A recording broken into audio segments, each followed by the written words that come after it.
What's up, guys, and welcome back to another one of my Final Fantasy XIV update videos. Today we're going to be talking about the new screenshots that released on the new website that they updated on the promo site, and the new blog entries of three of them that came out over the course of last week, and I believe the little bit into late previous week before that. And we also have a couple updates on the forum section and something else important, which I'm going to get into right now, which is the Final Fantasy XIV Legacy campaign. Now, if you're a Legacy member, this is for you guys. And you probably already heard this, but in case you haven't been keeping up to date, I just want to reiterate this for everyone. Registration to get your name in the credits for Final Fantasy XIV A Realm Reborn is expiring on April 30th, 2013 at 6:59 a.m. That's Pacific Standard Time, and just add 3 hours onto that, so it would be around just before 10 a.m. Eastern Standard Time if you're on the East Coast like I am. So it says, the time has come for our loyal Legacy members to be immortalized in the credits of Final Fantasy XIV A Realm Reborn. Submissions will only be accepted for a limited time, so if you've met the requirements to become a Legacy member, be sure to register your name before it's too late. Now, you're probably saying, if you're not familiar with the whole Legacy thing is, like, why do these people get to get their names in? What's this whole thing about? Well, when 1.0 was still active, if players paid for, I believe it was 3 months, if I'm not mistaken, you get to become a Legacy member. So you get a discounted price for the game permanently, as long as it's, you pay for it. You also get a exclusive Legacy Chocobo in game, and you also, which I'm talking about right here, is you get your name in the credits if you're a Legacy member. And there's some other things for Collector's Edition users, but I'll get into that at a later date. Now, if you come over and click on the link, it takes you to this page. And of course, I've already entered my name, Jerbird Leone, into the submission for my character's name I decided to go with. Thought it made the most sense. I was going to go with Leonesaurus, but I figured, nah, I'm going to stay true to my name in game and go with that one instead. People might be more familiar with it, so I went with Jerbird, and this is what the site looks like when you're done, but when you come on here fresh, it'll have like a bunch of stuff listed on here, and it'll give you a space where you can type in your name. Now, let me go over to this next segment, which has Kamate talking a little bit about well, let's get into it. You'll see. It says, hello everyone. Just a couple of things to note about the names registered for credits. First, all names will be accepted at first, but if we determine that a certain name cannot be used, we will send an email to address registered to your square-enix account after the registration period is over, asking you to re-register. Also, in the event that multiple people enter the same exact name, it will be only displayed once. For example, if 10 people registered Naoki Yoshida, this name would only appear once. Looking forward to seeing your names. It's exciting stuff. Alright, so another thing that it was not mentioned on this page, it was mentioned on a previous one, is there's certain things about your names. You have to do capitalize for both the starting letter of your first and last name, and it can only be like a certain amount of characters. I think it's like 13 characters is the limit or something around there. I'm not 100% sure on that, but you can probably find the post. I don't think I saved it for this video and pulled it up, but yeah, go over the forums if you get a chance and look over that a little bit more. And if you you have a name that's totally perfect for working in what they want, then head over there right away if you have not already, and sign up your name so you can end up in the game's credits. So that'd be pretty cool for a little bit of an incentive for Legacy members. It's free. You don't have to do anything else. It's perfectly up to you if you want it in or not. So moving on to the next section, I just want to go over a new community member that's coming in since Rukiri left, unfortunately. But we have a new guy who's apparently been here already before in the past, judging from his post. It's Hvinire, as his name is pronounced. He's our new Cactar community rep in the English section. So yeah, look forward to him in the forums on dev posts in the forum area, space, whatever you want to call it. So yeah, pretty cool guy, and it's good to have him back. Nice to see fresh faces, so look out for him in my future dev posts. Now, speaking of future dev posts, here he is again with his first one I've spotted since he came here, is talking about the housing. Now, I'm just going to go over this briefly, and then I'm going to get to the meat of the video. He says, for those of you concerned about land limits, or players running out of available land to build on, remember way back in Letter from the Producer Live 3, Yoshi P mentioned the following about housing. At this time that he gives in the quote, to prevent disputes over land, housing areas will be instanced. After the maximum number of houses are sold in one instance, players will be asked to purchase land in a different one. More instances will be added as necessary. So don't worry. So that's for housing, in case anybody was worried about space filling up fast in your favorite area. There'll be other instances, so you could just move to that one and your friends could just join that instance. Sort of like how the market wards worked in 1.0, and I know that's probably not the greatest example because people hated those things, but trust me, for housing, it works a lot better. So look forward to that. Now, to get onto the meat of the video that I wanted to create this for is the screenshots that were released for jobs and classes, both Disciples of War and Magic. And before I get into that, this is the front page, and they actually, I wanted to say this a couple videos ago, they redid partially the promo site. So you see it's a little bit sleeker, it's a little bit more easy to navigate. They kind of got rid of Gaius, who used to be down here with the forest background from the Black Shroud. They had like the two little sylphs here in this corner on the bottom right, and they got rid of them, but they're probably on a different page or something. But it does look a lot nicer, like the boxes and everything, and it's just easy to find like the lodestone link right here on the right hand side, the beta sign up page, benchmark download. Here's the news section, everything that comes out in order, Twitter feed from the Final Fantasy XIV English Twitter.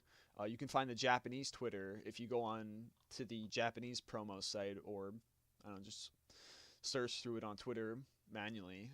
You can see all the story, the world, the armory. And by the way, towards beta phase 3 or 4, I'm not sure which yet, I'm going to be doing like a whole fucking video based off of story, lore, all that sort of stuff. I'm also considering, and let me know what you guys think, if I do like one big video reminiscing about my history playing Final Fantasy XIV, my history with the Final Fantasy series, and how I got into it, how I got into 14, and how I got up to basically where I'm at right now. So if you want one of those videos about like anything like that, I'm really considering doing them, and let me know in the comments if that's something you'd like to see or hear me talk about, because I can go on for hours talking about like all that kind of shit. So just let me know, and regardless of if people let me know they want it or not, I'm probably going to do it anyway sooner down the line. But a lore and story video, kind of like what Dr. Mog did, I've been planning for a while now. I just have not gotten around to it because I kind of want to wait when like the NDA is lifted, when people can talk about stuff. So I think it's better for everyone if I wait until then, and then more people will be involved too. So that's something to look at on the future, is a bunch of story and experience types videos and talking about that. So I'll get into that, and then any other suggestions you guys want me to talk about, I can also do too. That regards UI and combat and all that stuff. So let me know. Anyway, rambling on a bit. I'm sorry for that. Getting into the screenshot section, I already have it pulled up here, but that's the front page I'm on right now. Double click that off and click that off. Okay, so here is the Armory section. You can get here very easily from story, then world, and Armory. You have the classes and the jobs. So I'm going to go over the jobs first, which you can see here. Here's a description of the jobs, which basically you unlock jobs at level 30 and above.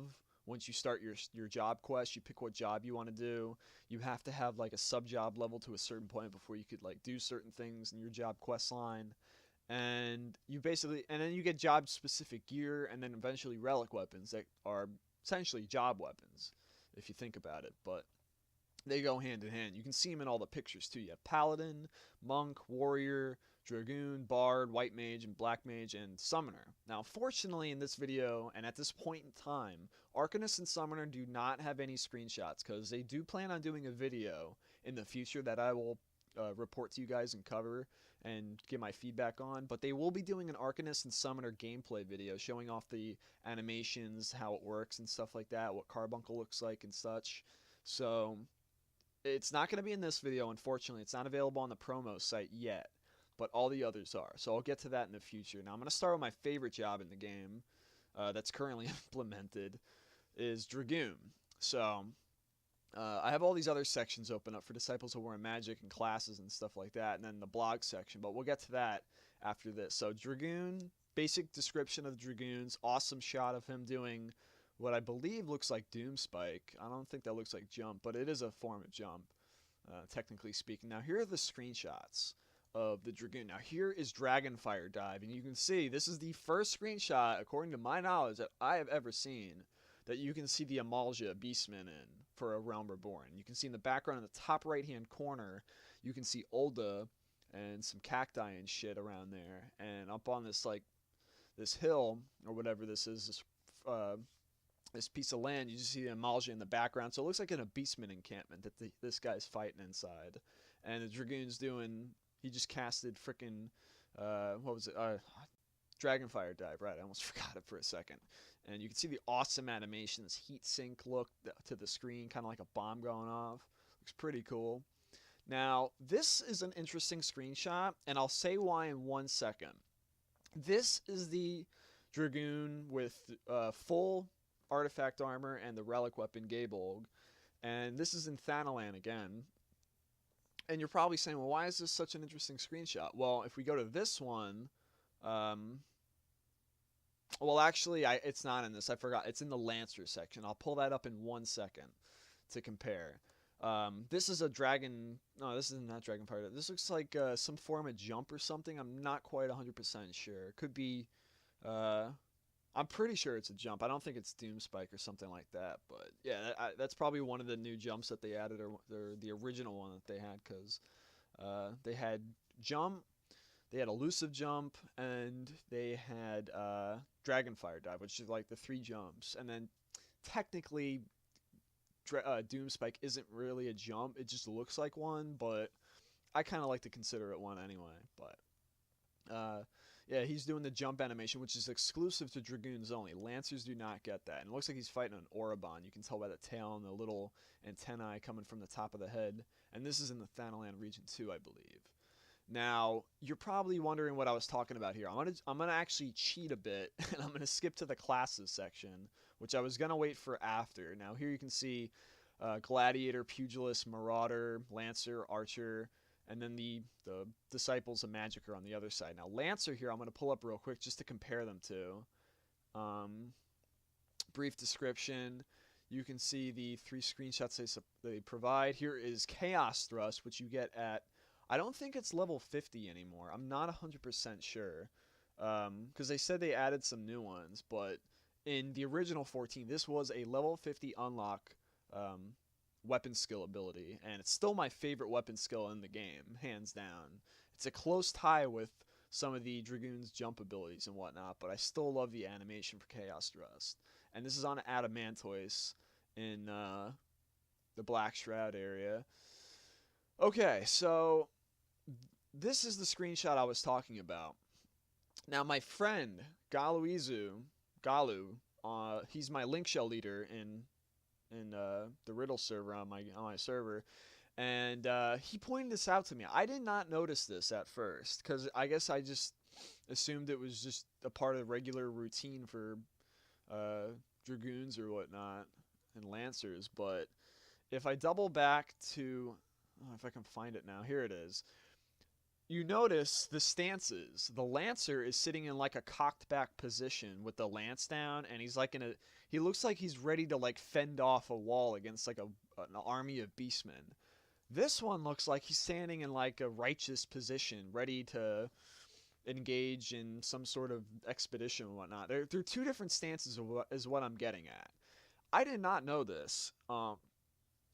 Originally, when we saw the videos and screenshots, we were really disappointed. Well, he was disappointed that they switched up the Lancer's animations for holding the lance in standby mode to this one. He didn't like it as much. He liked it, but he missed the old one. And when he saw this, he was like, he showed this to me, and I was like, oh shit, I didn't even notice that. Like, it just did not occur to me, even though I saw it. It didn't click. So special props to him for pointing that out. Now, thanks to Galu, what I'm led to believe is that Jobs will have completely different stance animations compared to classes. So they'll both have their own unique animations for in standby mode while they're standing with their weapons out. I don't know if that goes the same for like doing actual weapon skills. So probably not. I wouldn't expect it, but I would hope for it. But this is pretty cool. I sorry, I wanted to point that out. I was gonna go through the jobs and then the classes next, but I had to point that out real quick. I thought that was really interesting. And then of course here's the jump animation, which looks like Doomspike on a, or I'm not even sure, that could be Doomspike or that could be because that's a pretty high looking jump. Um, I don't even know what it is. I could sit here and guess, but he's fighting an Iron Giant in or a Dullahan as they call them now, the littler ones at least in the Black Shroud area. And let's see what we got. All right, so that's the end of the Dragoon section. Okay, so we're gonna go on to my next favorite in the jobs, which would be Black Mage. It actually would be Summoner in this case, but since I said they don't have the screenshots available, I'm just going to skip that one for this video and get back to that later. Now, you can see this little guy looks a lot like Vivi, which I love very dearly. He's one of my favorites in Final Fantasy IX, and he looks a lot like him, except for the colorization, of course, of the hat and not being like blue and beige and whatnot like the original Black Mage looks like. You can see the screenshots down here, this fantastic looking background. This kind of reminds me like one of those mod downloads from Skyrim for Sky Mods. That's what this kind of reminds me of, with all the stars and like this Milky Way looking vibe to it. And you can see the Black Mage and what I believe is the stance animation, the idle stance for Black Mages with their weapon out. You can see an Earth Elemental there, which looks like the ones from 11 a little bit. The lighthouse is on now, which I don't even think in 1.0 the lighthouses would actually go on. I mean, they probably lit up or something, but they weren't as dynamic looking as that, which is really cool. And I love that sky. It looks so freaking awesome with all the stars. The next one is, this was actually a previous screenshot we looked at in my last video. Remember the one I was telling you about how I thought up there it looked like a Garlean or amal'jaa type encampment? I'm still not sure what it is. It kind of looks Garlean with the machinery, but I figured since it was out in the desert somewhere, it might have been like a Beastman stronghold. I don't know, but it's one of the two. And you can see the Crash Imperial Juggernaut on the floor there and a couple of Yarzan in the back, and the Black Mage with his Stardust Rod and full artifact armor in stance mode in idle. And here, I think this is Thundaga. I'm not sure, but it looks pretty freaking badass. And I'll tell you right now, it looks way better than the one we had in 1.0, that's for sure. Another thing I just noticed right now, look at the belt on the Black Mage. He has a book on his on the back of his belt, on, you know, behind his character. That was not a part of the artifact armor in the original Black Mage on 14. In the concept art, it was, but when the actual thing got implemented into the game, it was not on the Black Mage's gear. They left it out, and I was like, why'd they do that? I thought it looked really cool. So it's actually back now. They have it available again on the Black Mage gear, so they threw that back in. Nothing huge and crazy, but I just thought it was worth pointing out. I did notice that just now. I did not notice that before when I looked at these. So yeah, I think that's Thundaga or Thundara. I'm not sure, but it looks really freaking cool. Alright, so the next one we're going to look at is, if I can find it. I really love Warrior and I love Bard, so let's go with Bard first. Let's go with a ranged DD. So you can see the screenshots down here of the Black Shroud area with a female LZ wearing the full artifact armor for Bard and the Artemis bow, or the bow harp as some people like calling it, which it is. And sitting in simple stance mode with the arrow and everything ready to go. And the next one, you actually see the archer casting up in the air, well, not archer, the Bard casting up in the air on a Trent in the Black Shroud. Very cool. And this is the animation. You can see, well, it's kind of hard to see from this angle, but they have a harp now. Instead of, because in 1.0, your character would bend their arm up towards their chest, sort of, and then they would flex it outwards like they're casting a spell with their hand, and that's how they would do songs. In the new game, from hearing players' feedback, they added a harp animation in, so they would pull out a harp, and if you look really closely through the animation, all the lights, you can see it on her left hand. It's kind of cocked back a little bit next to her chest, and you can see the musical notes and all the little twirly stuff. It looks really nice, and I imagine it would sound nice too, because they did mention on the forums that they added unique sounds for each of the ballads. Even though they had those in the past, they improved them, they tweaked them a bit, they updated them, and they all have their own unique animation. So it's really cool pulling out a harp and then putting it away when you want to shoot stuff again. So yeah, that is the bard section for jobs. And next we're going to go to warrior. I love warrior. Warrior is fucking awesome. You have this badass pose with the bravura, full artifact armor, Highlander here wearing it. And we go down here.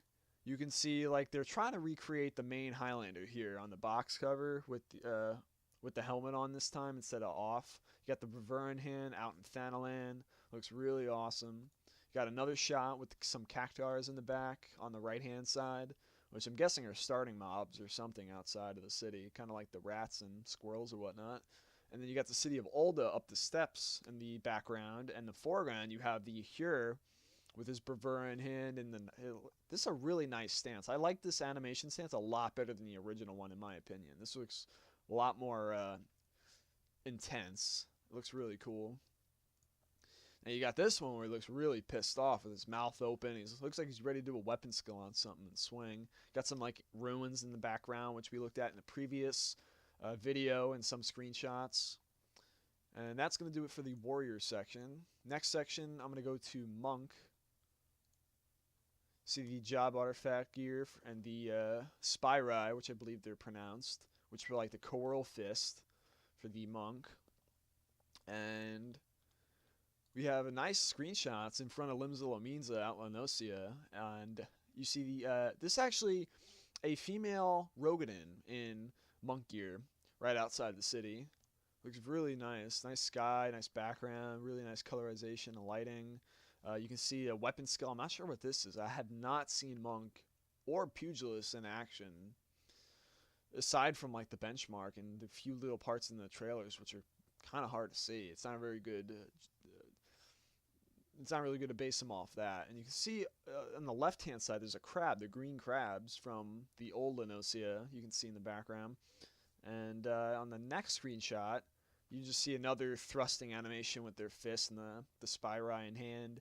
Nice glaring sun in the top view in the background. Very nice stuff, very nice.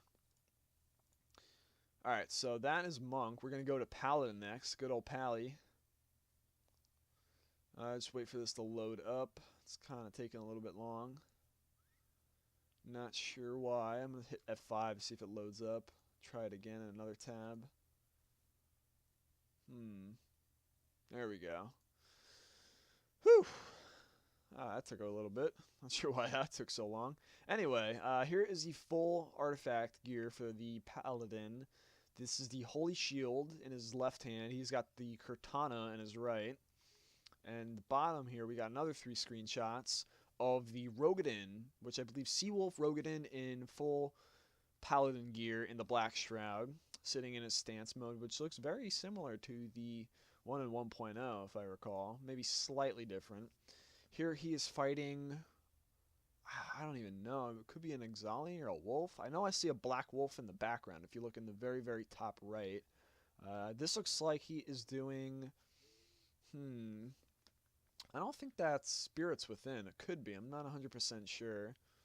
But he's definitely pulling off a weapon skill, that's for certain. Here is, I think that's Flash, I don't know. I know Flash is a big thing that comes out, but not 100% sure on that. This is the Black Shroud area again as well, with the Paladin. And we'll move on to the next one, which is, let's see what we haven't covered yet. White Mage, of course. Last but not least. The backbone of the party. Got the Thyrus in hand and the full White Mage artifact armor, being previewed off by a female Midlander here. And we pull up the 3 screenshots yet again. You see, I don't know what this is. This Cure? I don't know. Could be some type of buff or healing ability. Looks like a type of buff, I guess. I don't know. I do notice that the body of the Cure is floating off the ground. You notice her feet are off the ground, and the physics of her dress are like whooshing up as she's cast up into the air casting the spell. So it looks really interesting. Another close-up shot in Leonesaurus. You can see a Gubu in the background on the left-hand side, little farm and flower field on the right, and the white mage is just up close here doing some sort of animation. I'm not sure which. And here, this is the Cure, I know for sure. This is the Cure ability. You can see a Dodo on the right-hand side in the fields and a couple others on the right-hand side with, I believe that's the entrance to Limsa in the back? I don't know. Not 100% sure. But very nice stuff. Very nice to look through. And again, if you want to read through all these descriptions, are all here. You can find them all through this little bracket, this little tab you can pull down. You can jump through them all right away. Here's what the Summoner one looks like, just for shits and giggles. They still have the concept art. They don't have any physical or a 3D image or model yet to use because they're still working on it. They're still saving it up for a PR event to pull it out or something. And that's going to end the job section for the promo site. And we're going to move on to the classes. So here is the class section. It separates into Disciples of War and Disciples of Magic. So we'll pull up Disciples of War first. And we'll start with, well, we already went over Lancer earlier. So let's go to Marauder. Now this one's interesting because in one of the shots you'll see the kobolds. Now here is the stance. You can see the Garlean mask looking pirate mask thing that they got on, which I believe was called the what the fuck were these things? I remember in Darkhold you got one of these, and I think you got one in Aurum Vale also, if I remember, or one of those dungeons. But yeah, you got the Caligae on, some sort of I forget the name of those body pieces. I remember getting one from Hamlet Defense, the Korolskin body piece. Shit, I can't remember the name of those, but it's standard gear that classes would mostly wear. You got the axe in hand. It's in Leonesaurus. And then this one, you see the kobolds. This is the first screenshot that I've spotted, that I know of at least, of seeing the kobolds in 14. Now, an interesting thing I want to note is this screenshot is not the same as the one that I saw yesterday. Yesterday, or when these things were first uploaded, they had a completely different kobold image up here. Very, very similar to this one, but slightly different. I don't know if they cropped this or what, but if you go online and you look at any article or blog, you'll notice that there are two different images compared to the ones here. Now this one's still the same. This looks like a taunt ability or whatnot. Or something. I forgot. What was it? Provoke that they had? Or I don't remember what the hell the Warriors got. It's been so long, man. My freaking brain is like hazy. But it looks like some sort of taunt or whatever. I mean, I can't imagine it being anything else. And yeah, just awesome seeing the kobolds. I mean, I wish I could see a better shot of them than this, but this looks like Path of Storm, I think. I don't know.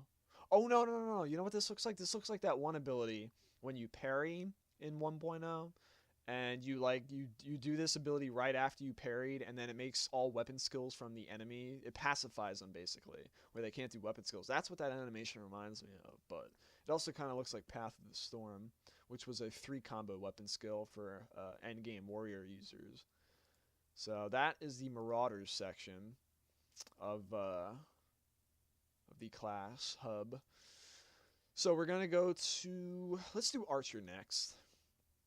Switch it up with a range. You can see the class-specific bow that they're using there. I forget the name of it, but it was a craftable bow that you can get, I believe, if I'm not incorrect. Standard Archer gear. You got an Archer picking a fight with a Gubu, which would never be possible in the old game because you would have your ass handed to you. Unless you had a party backing you up. This is outside Limsa, I believe, if I'm not mistaken. This is just a basic stance for an archer holding the bow. It looks the same as the job one. I have to go back and double check, but they look pretty much the same. Good stuff. Out in Leonesaurus again, wearing the ranger gear, all that jazz. And here's another shot of them about to cast an arrow on an enemy. Okay, so that's it for Archer. We're going to go to, let's try Pugilist.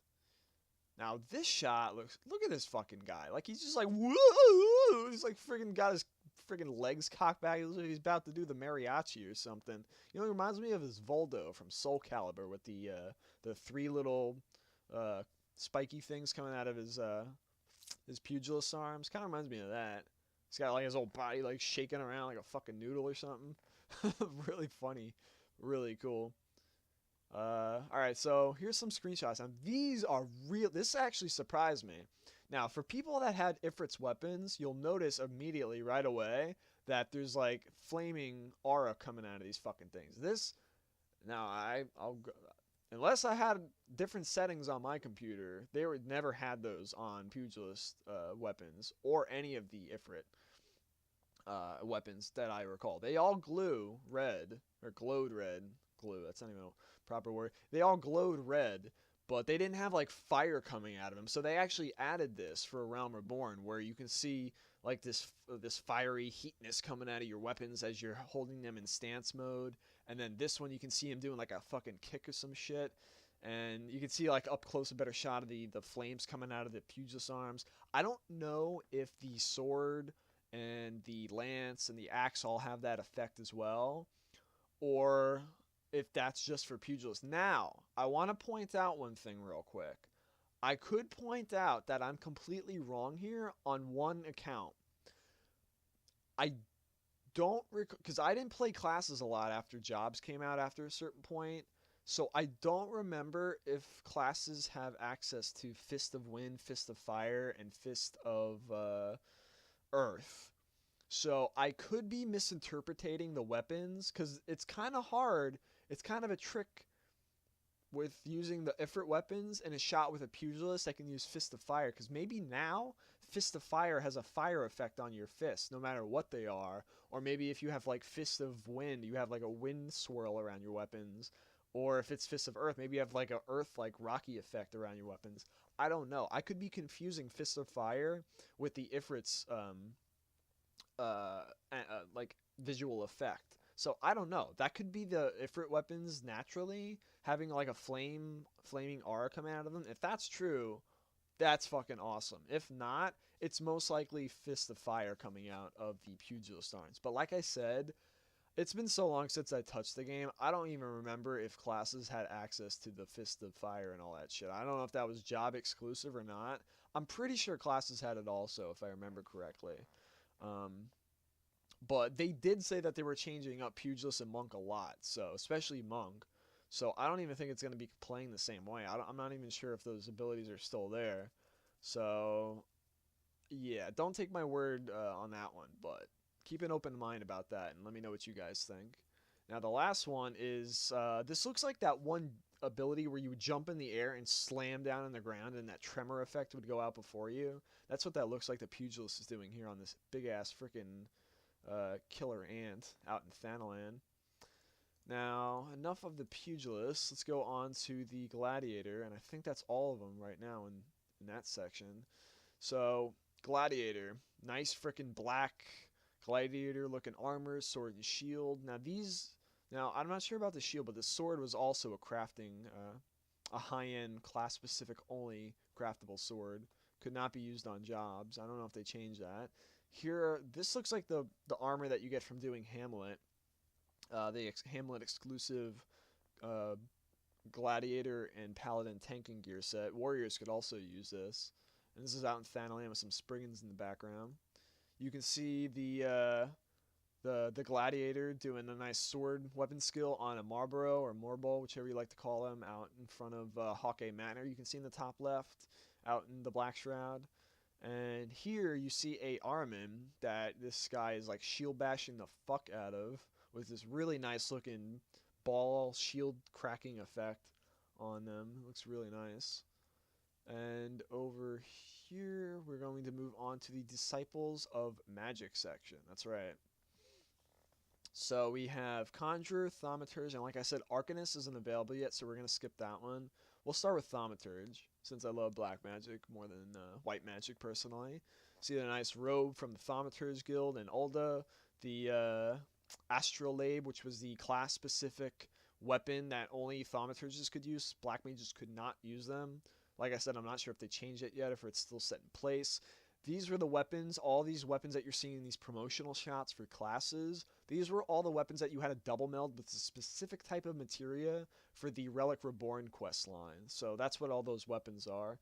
And you'll figure out what that is if you're not familiar with it, if you haven't played the game yet. Once you play. Once you get to the Relic quest, you'll know exactly what those are. You'll start familiarizing yourself more with them. Now here, this looks like Blizzaga or Blizzara. I'm not sure which. Judging by the fucking intensity, I'm probably going to say it is Blizzaga, because if you look in the benchmark, there's this huge freaking icicle thing that comes out of the ground. I think that's Freeze. I think this is Blizzaga here.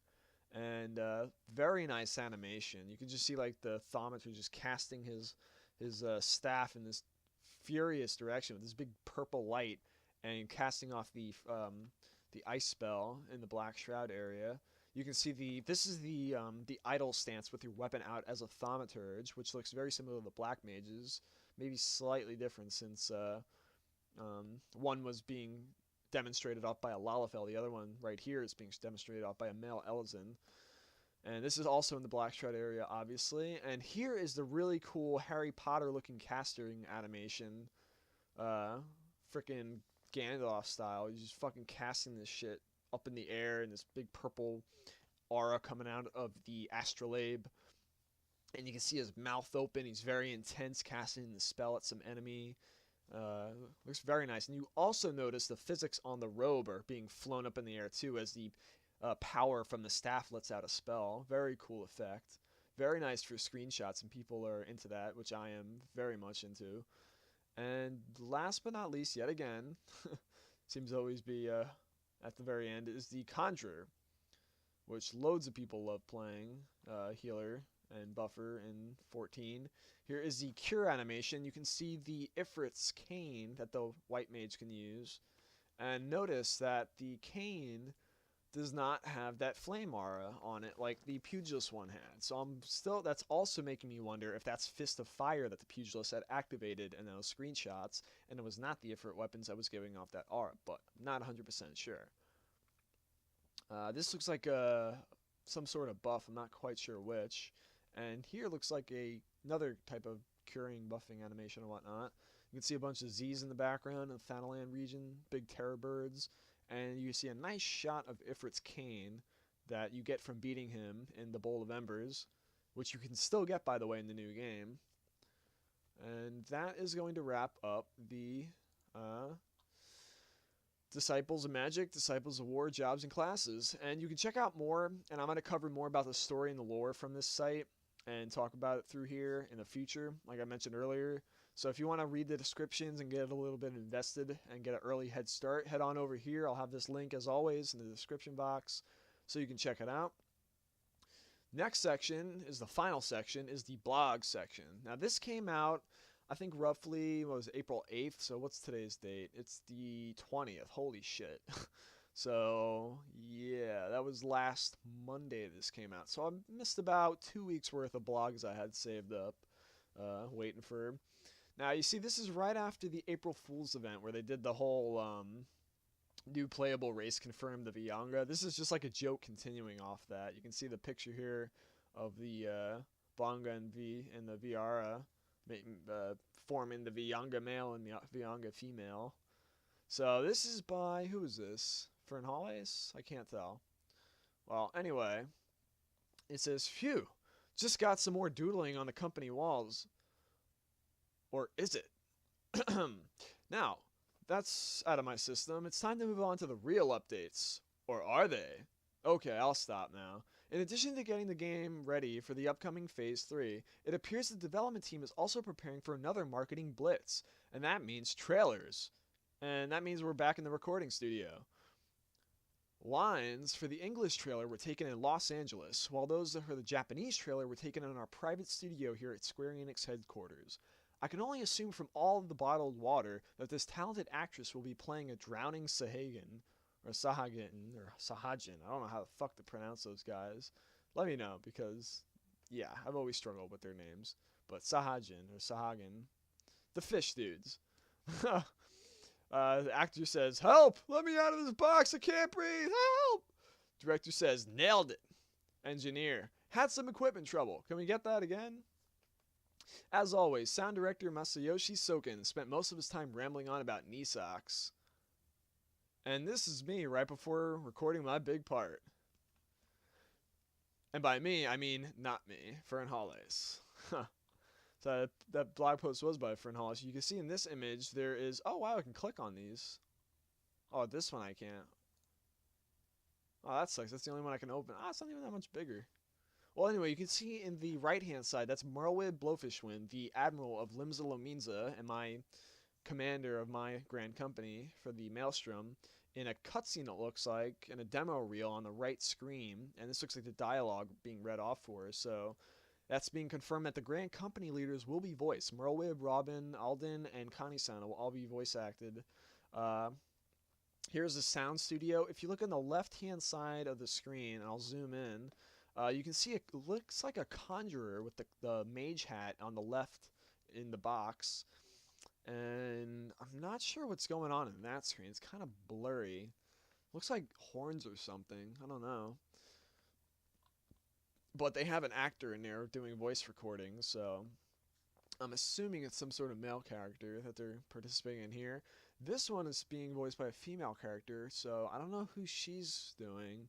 Could be anyone in the main storyline for all I know, but this does confirm, in case anyone that hasn't been keeping up to date, that Final Fantasy XIV will have voice acting. Now, I just want to point out that side quests will not have them, unless I guess they're really special or something, but primarily voice acting will only be for main quest, and I don't know if class quests have them, or job quests, but I do know for a fact that main story quests will have voice acting. And it's not going to be fucking half-assed like 1.0 was, because 1.0, don't even get me started on that. Voice acting was really, like, off. Like, the most you heard it was at the beginning of the game. You basically never heard it again, besides, like, what, like 2 or 3 lines here and there sprinkled across the game story. Here is true voice acting, though. True Square Enix Final Fantasy voice acting. So you'll get that from the main story quest, but side quest is going to be, like, classic text-based and stuff. But I have not confirmed whether that concludes job and class quest, so I'll get back to you on that if I find out any more info. So that is cool that they have voice acting sessions for the game that they're showing off behind the scenes. And just a little bit of a making fun of the Vianga thing at the top. And that was the off the record section of the blog. Now the next one is A Brave New World. April 10th, 2013. Hello all, Fern Hollis here. I was just casually pursuing through some of the magazines lying around Yoshi P's office when...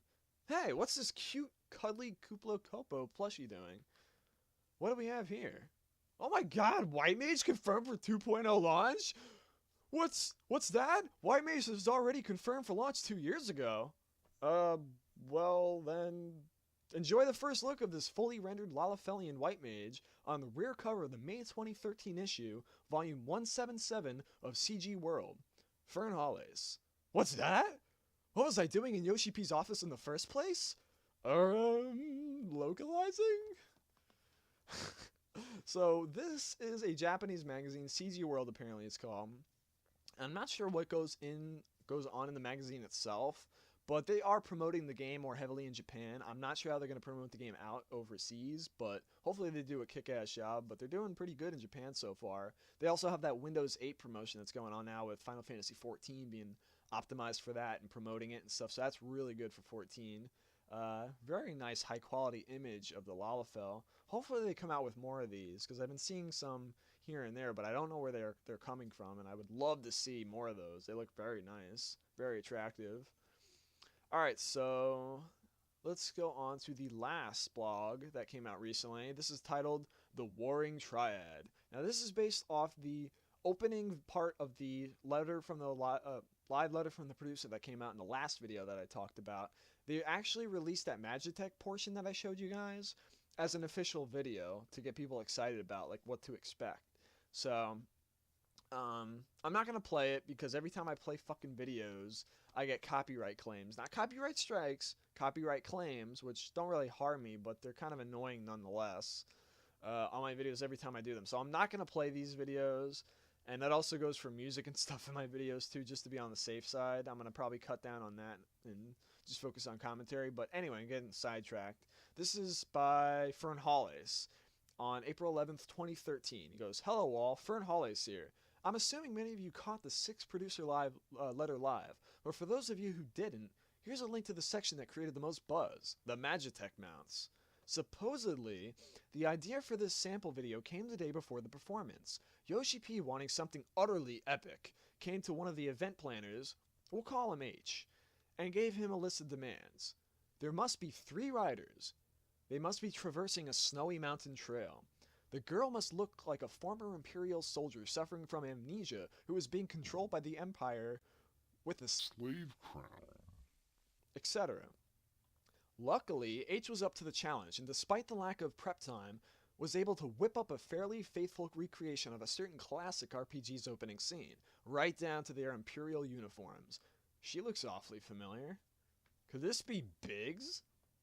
Making this Wedge? And then there's this shot which didn't make it into the final video. Now that brings back some memories. Fern Hollis. Alright, so you can see like a top-down view of the 3 riders in the Magitech armor on the road that most guessing is leading to Ishgard in the Korthus region, which looks very nice. Rogadin there in some Imperial-looking armor. Another Midlandiker riding the Magitech armor. And then here is a Terra lookalike from Final Fantasy VI, which I mentioned out in the previous video with the green hair and the costume and riding the Magitech armor. Very, very cool. I'll have this link in the video description in the info box so you guys can check this out for yourselves. And that's going to wrap it up for this video. Thanks, guys, for stopping by for another awesome episode and catching up on all the latest news on 14. I will be doing more future videos as always, and like I said, in the future I will be doing a story and lore video to keep people up to date, like some other people on YouTube have been doing and around the web on various articles. So yeah, I'll link to those. I'll link to Dr. Mog's videos so you can catch up on the lore in that before I do mine. I'll link to one of Abrial's, who does the Dual Shocker section. He did a really nice series of articles regarding the story and lore. So when I get closer to doing my own, I'll include theirs as well so you can get even more juicy tidbits and more feedback to absorb. So look forward to that around possibly phase 3 or 4, hopefully when I'm not up to my armpits in gameplay and whatnot. But we'll see what happens. So look out for that. And let me know what you guys want to see more videos of me doing in the future. It could be anything, gameplay videos or talking about just anything, you know, like past experiences. And I'm really considering doing a video based on my whole story of getting into Final Fantasy, starting with 11 and then moving to 14, and how I became what I am now, my journey, experiences, comparison and contrast with the new game and the old game, all that stuff. If you guys want that, let me know. I'm probably going to do it anyway at some point when there's nothing going on and when I have the energy, because it's probably going to be a long freaking video with a lot of editing, so be on the lookout for that. Alright, so that's going to wrap it up. Hope you guys found this informative, enjoyable, and not too crazily long and rambling. So I'll see you on the next one, and thanks for stopping by, guys. Thanks.